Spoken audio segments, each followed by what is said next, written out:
Halo, Assalamualaikum warahmatullahi wabarakatuh. Perkenalkan, nama saya Adriansyah. Saya adalah seorang instruktur kursus akuntansi. Jadi aktivitas saya adalah mengajar di lembaga kursus. Jadi kalau kalian mau kursus atau private akuntansi atau membantu kalian menyusun pembukuan di perusahaan kalian, menerapkan sistem akuntansi di perusahaan kalian, kalian bisa hubungi saya. Nah, kali ini saya akan memperkenalkan dan menjelaskan sebuah aplikasi akuntansi, aplikasi finance, atau bisa juga kalian sebut aplikasi aplikasi pembukuan. Ini aplikasi yang kita bisa gunakan dalam menyusun laporan keuangan, ya. Jadi kita bisa menginput transaksi-transaksi perusahaan dan menyusunnya menjadi sebuah laporan keuangan. Aplikasi ini menurut saya adalah aplikasi gratis paling bagus ya, terbaik sepengalaman saya. Nah, apa aplikasinya? Kalian bisa masuk di browser kalian, kita klikkan manager.io. Nah, seperti ini ya. Tampilan websitenya seperti ini. Nah, jadi ini adalah aplikasi gratis ya, langsung dari developernya. Jadi ini bukan aplikasi trial. Kalau trial kan biasanya ada batas waktunya. Jadi kita tidak bisa gunakan di perusahaan. Jadi kalau waktunya sudah lewat, misalnya 30 hari, nah biasanya dia read only. Tidak bisa lagi dipakai untuk input transaksi atau mengedit data-data yang ada di aplikasi tersebut. Dia read only saja, cuma bisa dibaca transaksi yang pernah kita input. Ada juga trial itu sifatnya dia tidak ada batas waktunya, tapi ada limit transaksinya. Jadi misalnya kalau kita sudah input 100 transaksi, sudah tidak bisa lagi menginput transaksi. Seperti itu. Nah, ini aplikasinya full, bisa digunakan tanpa batas waktu, dia juga tidak ada limit transaksi. Nah, terus kalau seperti itu, kenapa bisa gratis full seperti itu? Nah, karena yang berbayarnya itu adalah yang sifatnya cloud edition. Jadi desktop edition ini yang sifatnya offline ini itu gratis, free forever. Sedangkan yang cloudnya itu dia berbayar. Nah, di sini perbedaan dari yang gratis dengan yang berbayar ini adalah uh, ini bisa namanya cloud ya, bisa diakses secara online tentu saja, dan dia bisa multi user. Nah, jadi kalau yang desktop ini itu hanya bisa satu user saja. Jadi kalau kalian bekerja di perusahaan yang tergolong masih termasuk perusahaan kecil menengah yang biasanya accountingnya merangkap sebagai kasir juga dan seluruh transaksinya diinput oleh satu orang, saya kira aplikasi ini sangat cocok buat kalian. Kenapa? Karena gratis dan ini sangat mudah digunakan. Nah, apalagi kelebihannya? Nanti saya perlihatkan kelebihan-kelebihan aplikasi ini sehingga saya menyebutnya sebagai aplikasi gratis terbaik, ya. Nah, di sini kalian bisa milih, ya. Jadi tadi kita klik free download. Nanti tampilannya seperti ini. Kalian bisa milih apakah laptop atau komputer kalian pakai Windows atau Mac atau Linux. Nah, kalau laptop kalian 64 bit, kalian langsung klik free download misalnya di Windows. Atau kalau 32 bit, kalian klik alternatif download di sini. Jadi jangan klik di sini ya kalau 32 bit, klik yang di sini. Nah, seperti itu. Nah, Windows apa saja yang bisa digunakan di aplikasi ini adalah di sini requires Windows 7. Tapi pengalaman saya adalah tidak semua Windows 7 itu bisa menggunakan aplikasi ini. Ada juga Windows 7 itu tidak bisa. Karena Windows kan macam-macam juga. Sepengalaman saya itu tidak semua Windows. Nah, jadi saran saya mungkin sebaiknya di atas Windows 7. Laptop saya sendiri tuh pakai Windows 10 ya, tapi kekurangan Windows 10 itu adalah dia berat biasanya. Kalau laptopnya kurang memadai kapasitasnya, biasanya dia sangat lambat. Jadi kalau bisa cari Windows 7 yang agak ringan kalau laptopnya spesifikasinya rendah, dan cari yang cocok ya. Nah, apa saja yang cocok ya kita trial trial error saja. Jadi coba-coba aja. Kalau cocok ya bisa kalian gunakan. Alangkah lebih bagusnya kalau dia di Windows 10. Nah, saya sudah download ya dan saya sudah install ya. Jadi kalau kalian belum, silahkan download dan install. Installnya seperti biasa, klik setelah di-download kalian klik jalankan, open, kemudian yes yes saja. Ya, seperti itu. Ini saya sudah install. Seperti ini tampilannya. Nah, seperti ini tampilannya ya. Ini setiap versinya beda-beda karena ini kan aplikasinya itu selalu diupdate dan kadang itu tampilannya beda. Misalnya versi sebelumnya dengan versi sekarang beda. Atau sekarang mungkin pada saat kalian mendownload ini versinya sudah tidak seperti ini lagi. Tapi saya kira secara general isinya nanti itu tidak terlalu jauh beda. Nah, di sini ini ada menu kembali, kemudian bisnis, pengguna, sama dukungan. Ini ya, pengguna ini tidak bisa multi user, ya, tidak bisa multi user. Terus di sini bisa juga di dukungan. Nah, di sini bagian sini ada pilihan bahasa. Kalau kalian mau bahasa Inggris, klik English, ya. Kalau mau bahasa Indonesia, kita klik tanda plus tadi, kita pilih Indonesia. Seperti itu.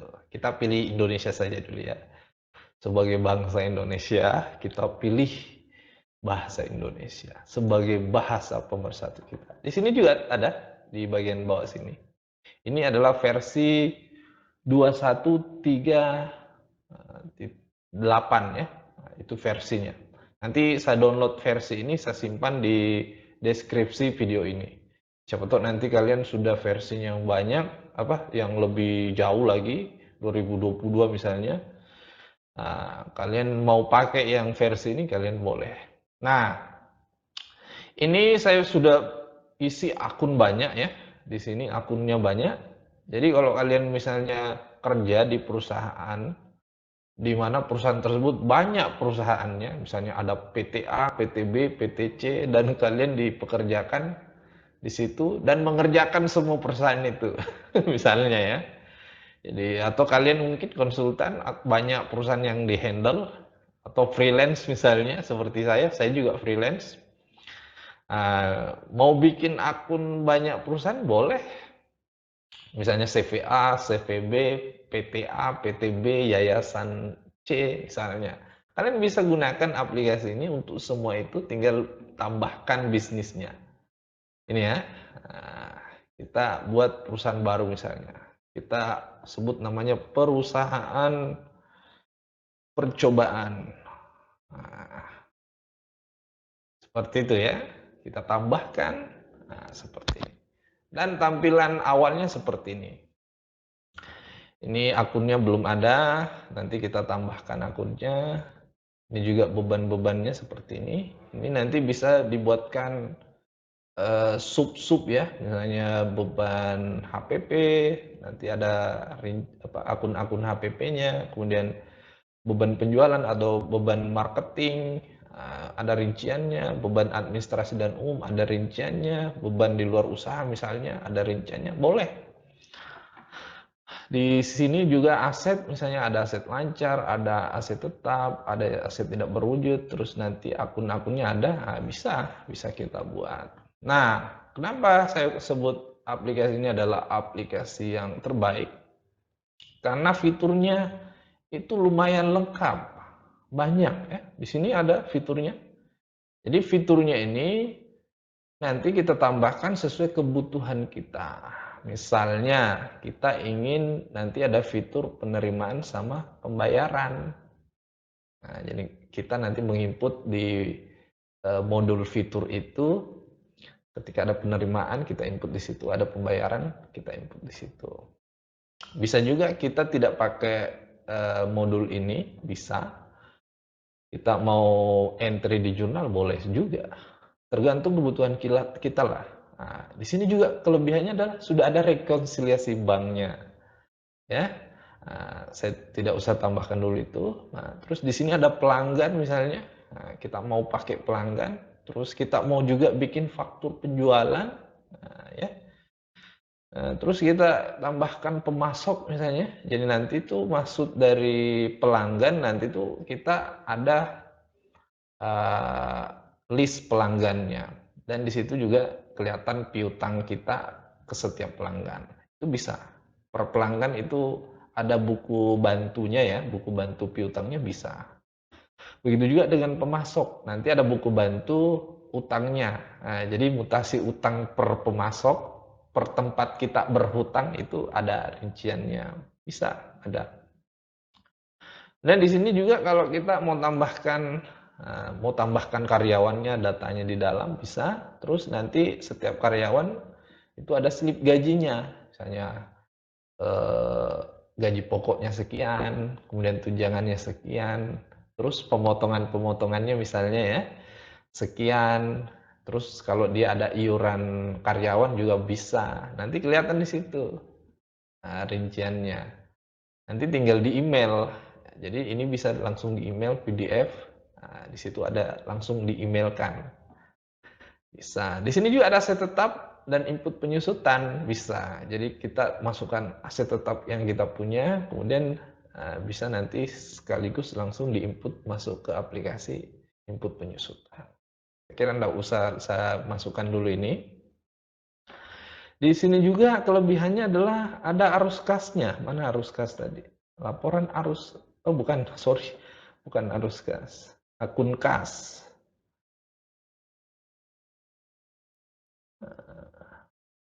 Saya kira itu dulu saya tambahkan. Nah, kita klik perbaharui.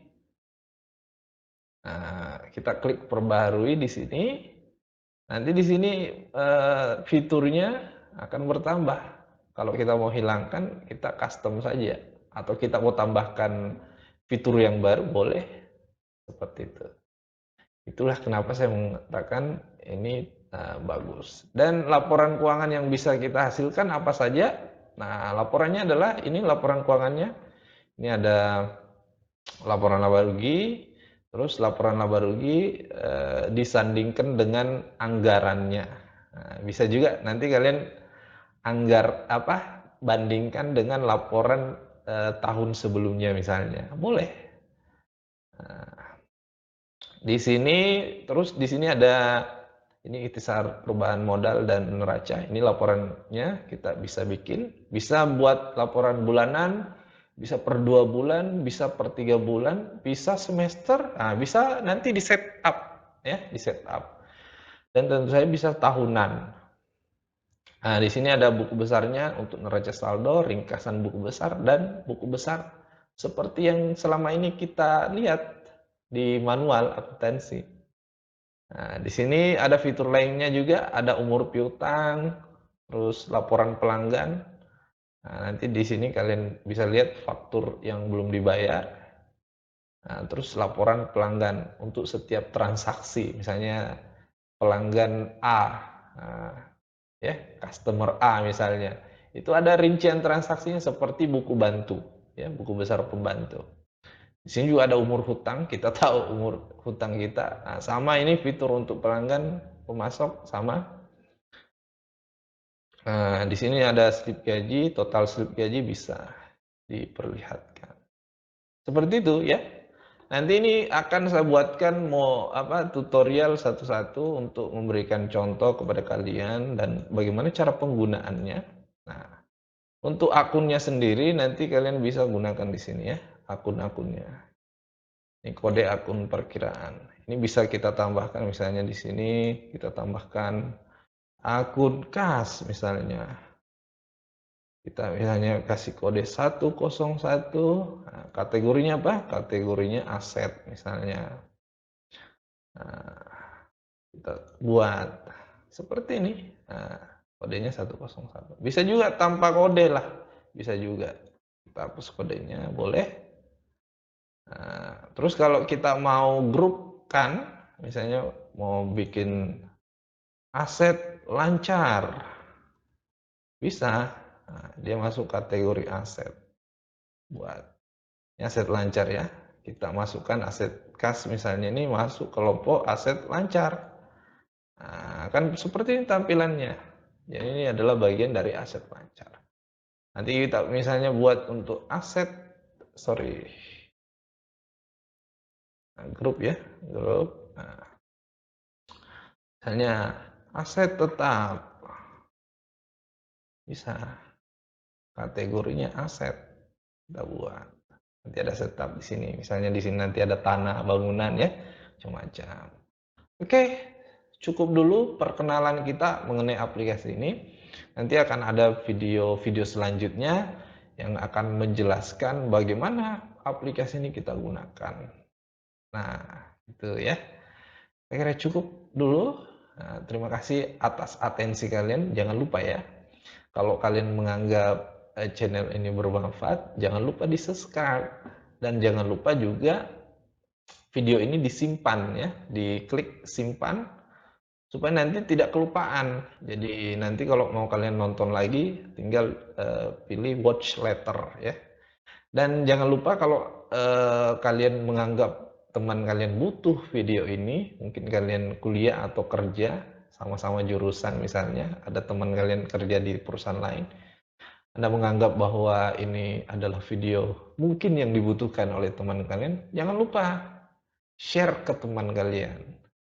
Dan jangan lupa kasih like ya. Oke, terima kasih. Nantikan video-video selanjutnya dari saya. Assalamualaikum warahmatullahi wabarakatuh.